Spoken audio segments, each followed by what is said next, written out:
So our lives have been now disrupted and really just stopped in their tracks for about 40 days. We're wondering when we're going to go back to life as normal. Well, we're reading in Deuteronomy this week. These people have been unsettled for 40 years. In fact, the generation that now is there has never known settled life. They've been waking up every morning, looking for the food that God provides for that day. They've been following God, leading them in a pillar of cloud and fire from one camp to another. They've been receiving water from the rock. They've been learning to trust God day by day, and their faith has been honed in this time. This is not the generation that left Egypt. This is the generation that was trained in the wilderness to trust God.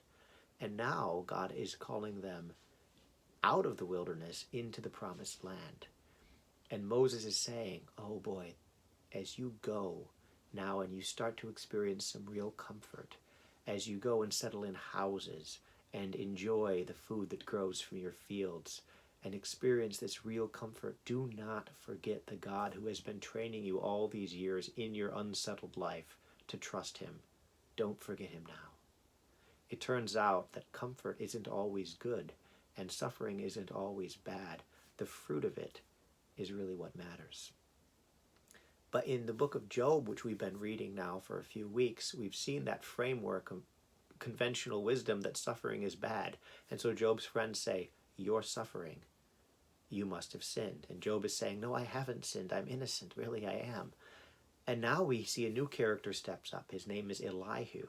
And Elihu is concerned that Job, in saying, I'm innocent, has also been throwing God under the bus, has been suggesting that it is God who is being unjust to him. Elihu wants to speak up on God's behalf and say God is not unjust at all. And one thing that he says, therefore, is suffering is not always a punishment from God.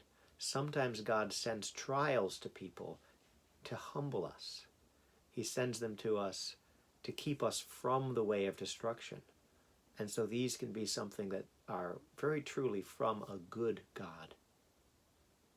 In the same vein this week, we read through 1 Peter, an epistle written to a church that's suffering, that's struggling, being mistreated and maligned.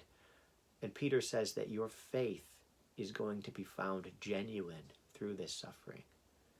It will be like gold which is tested in a fire and comes out shown to be the real deal. When you're mistreated and maligned and you continue to love and honor even those who mistreat you, they will be won over because they will see God's love at work in you.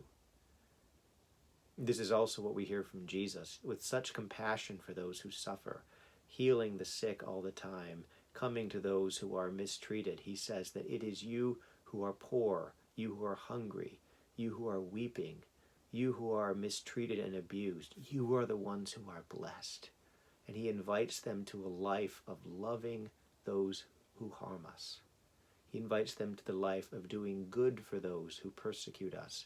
In doing that, we are showing ourselves to be children of God, who loves all of his people in the midst of all of our sins. The invitation is, in the middle of your suffering, walk the way of love and be shown genuine children of God. So may God bless each one of you this week in the middle of the unsettled time that we're in. May that faith be shown to be true and your love be shown to be genuine. God bless you.